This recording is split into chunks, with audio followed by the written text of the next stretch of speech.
こんにちは、ズボラストレッチの深井です。今回は僕が80キロから 73.8 キロまで3ヶ月でマイナス6キロ成功させた1日のダイエットルーティン紹介します。視聴者さんからも痩せたねと言われることが増えてきました。皆さんご存知の通り、僕は超ズボラなので毎日ハードな運動をしましょうとか炭水化物は食べるななんてことは言いません。皆さんが実践しやすい内容になっているので、ぜひ参考にしてくださいね。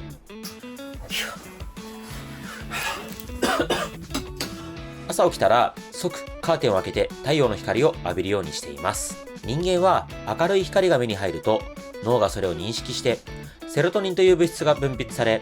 活動モードに切り替わります。さらに夜寝る前に必要なメラトニンも増え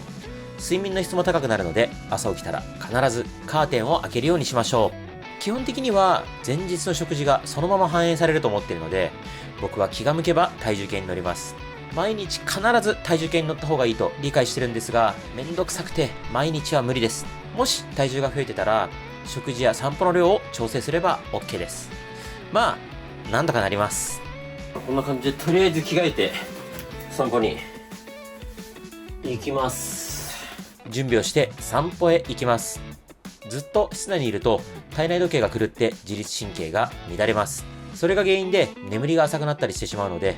基本的に毎朝散歩をしています。あくまで基本的に毎日です。毎日必ずではないので、あまり細かく突っ込まないでくださいね。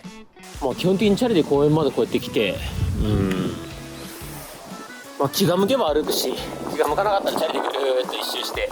ちゃんちゃんって感じです。ただ僕の場合は歩く散歩だとしんどくて3分も続きません。自転車で公園に行って15分から30分ぐらい自転車で散歩するようにしています。朝食はプロテインに置き換えています。なぜかというと、僕はとにかく食べ過ぎてしまいます。以前に3日間僕のカロリー計測をしたら、タンパク質不足で脂質が大幅にオーバーしていて、1日に必要な摂取カロリーを大幅に超えて3000キロカロリーぐらい食べていることが分かったのです。そりゃ太るわけです。痩せるために色々試したのですが、昼夜は外で誰かと一緒に食べることも多いから、食事内容や量をコントロールしづらいと分かりました。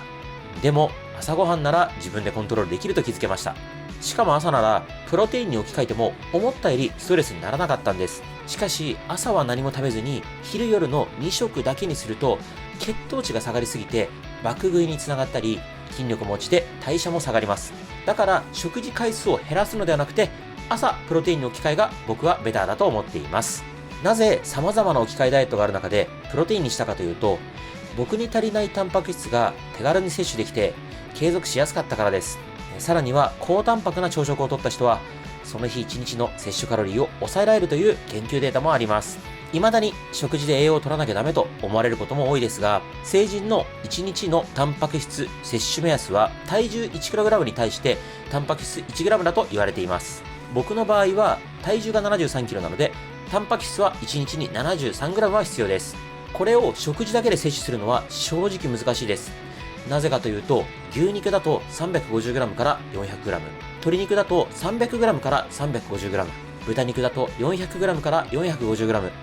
魚でも 300g から 350g ぐらいの量が必要です。僕が飲んでるプロテインは僕たち5人で作ったスマートタンパクです。美味しくて安い、簡単で飲みやすいから続けられるにこだわって作りました。全部で5種類の味があって、抹茶味はみっこ先生、チョコ味はゆう先生、ヨーグルト味は内山先生、ミックスベリー味はタロ兄さんがこだわって作ってくれました。カフェオレ味に関しては僕と妻がこだわりで作ったので本当に自信があります。全5種類全て人工甘味料不使用なので安心して皆様に飲んでいただけます。スマートタンパクの詳細がわかるリンクを概要欄固定コメントに貼っておきます。ダイエット、健康には腸内環境が大切で、そのために食物繊維、ビタミンが重要になります。野菜、果物でとってもいいけど、昔に比べて野菜、果物の栄養価は減ってきているので、プロテインで補うようにしています。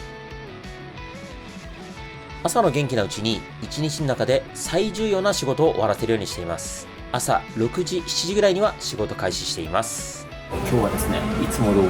大戸屋に来ました。今日のお昼ご飯は大戸屋です。爆弾丼定食で麦味噌汁にしました。昨日飲み会で糖質取りすぎたので、お米は五穀米にして量を少なめにしています。さらに追加でミックスサラダとひじきです。一見量が多く見えますが、これでもたった700キロカロリーくらいです。本当に食べたかった定食と比べたらヘルシーなのは見ての通り一目瞭然です。痩せたいなら高タンパクで低脂質な食事がおすすめです。僕は基本的にサラダをかけるときはドレッシングはかけません。大戸屋で食べる場合はひじきやきんぴらをこのようにサラダの上に乗せて食べます。大戸屋以外でサラダ食べるときも基本的にはポテトサラダみたいなものをサラダの上に乗せたりとか、塩をかけたりして脂質が高いドレッシングをかけずに食べるようにしています。現代では普通に食事してるだけで糖質と脂質を摂りすぎてしまい低タンパクになりやすいんです。ジャンクフード、菓子パン等がその典型です。基本的に糖質、脂質が高いものは安いし美味しいと感じやすいです。でもタンパク質は 1g で4キロカロリーなのに対して脂質は 1g で9キロカロリー以上あるので倍以上太りやすくなります。そして調理方法も大切です。以前インスタにも載せたんですが、脂質が低い調理方法も意識しました。外食するときも揚げ物以外のものが食べられるお店をピックアップしてそこに行ったり、小腹が空いたときも唐揚げくんとかじゃなくてサラダチキン、ゆで卵、バナナを食べるようにしています。それでもたまには揚げ物だって食べたくなりますよね。わかります。だから完璧にやろうとしなくて大丈夫なので、できる限り意識することから始めてみてくださいね。食後は血糖値の上昇が起こり、インスリンが分泌されて、それが脂肪に変わります。食後に眠くなるのは血糖値が急上昇している証です。食後に胃に負担がかからないぐらいの軽い運動をすれば血糖値の上昇を抑えることができる。イコール太りづらくなります。ここでブスの美ボディメイクミーさんとコラボした時に教わった食後の運動やってますと言いたいのですが、ちょっと時間が取れないことが多いので、僕は自転車移動で代用するようにしています。食べ終えたら座ったままゆっくりするんではなくて、すぐに自転車に乗って移動するようにしています。本当はキャラメルフラペチーノをホイップクリーム多め、キャラメルソース多めで頼みたいですが、小遣い1万円の頃からなるべく190円の水にするようにしています。ランチ後は眠くなるのでカフェでこんな感じで作業することが多いです。和菓子コーナーですね。こっから選びます。間食はしない方がいいのは分かっていても、我慢すると逆効果になるので、僕は我慢しすぎず和菓子を食べるようにしてます。洋菓子に比べて和菓子は圧倒的に低脂質です。例えばチョコレートは 100g で脂質が 40g ありますが、塩豆大福だと脂質が 0.4g、 どら焼きで脂質が 1.7g、 羊羹は脂質が 0.4g しかありません。ただしどんなに脂質が少ないとはいえど食べ過ぎには注意してくださいね。リンゴを洗います。こうシールをまず剥がします。ただ最近は3ヶ月で6キロ落としてからかなり体重が落ちづらくなってきたので、和菓子ではなくリンゴを食べる日も増やしています。めんどくさいので洗った後はそのまま丸かじりです。なぜリンゴかというと、お砂糖ではなくて果糖なので血糖値が上昇しづらいだけでなく、中田敦彦さんの YouTube で食物繊維を摂るならリンゴと言っていたからです。リンゴを丸々1個全て食べきると、いくら果糖とはいえ糖質が多すぎてしまう可能性が高いので、リンゴ半分か3分の1くらいだけ食べて、残りは翌日以降に食べるようにしています。ちなみにおやつをプロテインだけで済ませることもあります。以前はおやつを食べたくなったら必ずコンビニに行ってましたが、プロテインに置き換えれば空腹感も十分に紛らわせるし、甘さもあるので罪悪感ゼロで最高です。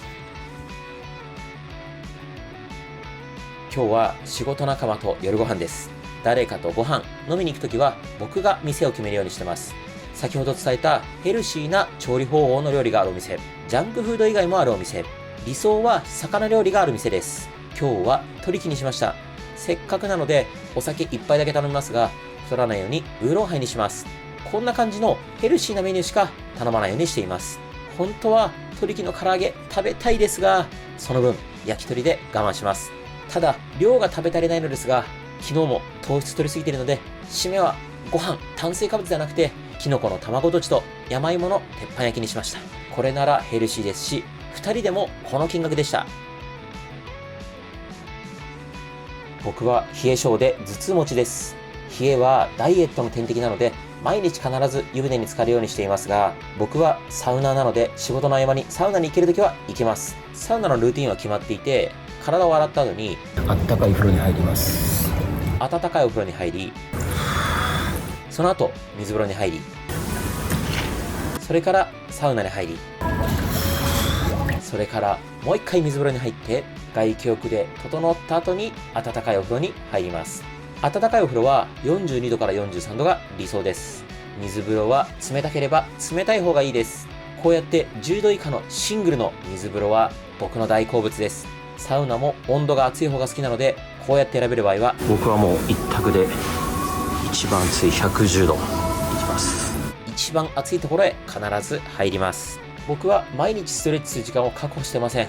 めんどくさいので毎日必ずは無理です。ただ、ながらストレッチなら毎日自然とやっているので、いくつか紹介します。僕が一番よくやるのは、かかとの上げ下げをすることによるふくらはぎのストレッチです。僕は冷え性でよく足が冷えるんですが、これをながらで空き時間にやっておくと足がすごく暖かくなります。僕は猫背で巻き肩気味なので、暇さえあれば手のひらを外に向けてぐっと胸を張るようにしています。この時のポイントは、肩が上がらずになるべく下に肩甲骨をぐっと下げる意識でやることです。もしも周りに人の目がない場合は、このストレッチもよくやります。片方の腕を伸ばして手のひらを真上に向けます。そのまま首を反対に倒します。こうすると首から肩にかけて胸、力こぶのあたりの筋肉が全体的に伸びます。姿勢も良くなって肩こり頭痛も楽になります。さらにもう人が全くいないシーンとしたところだったら、このように腰肉、浮き輪肉を撃退するこのストレッチをやったりします。なるべく姿勢を正したまま指先で膝のあたりをタッチするようにします。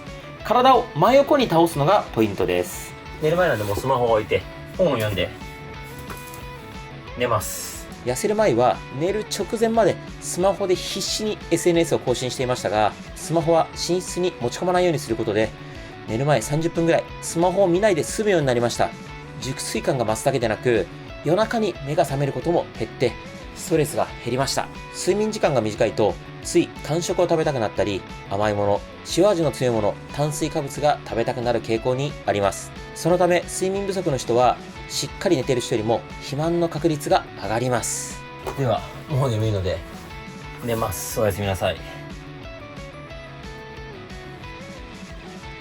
これが僕の1日のルーティンです。これを真似してほしいというわけではなくて、できることだけ皆さんの参考になれば嬉しいです。実践してみるときのコツは、毎日必ずやるんだではなくて、週に1回でもできれば習慣化です。応援しています。僕のプロテイン、スマートタンパク全5種類、Amazon だけでなく楽天でも購入可能になりました。概要欄固定コメントにリンク貼っておきます。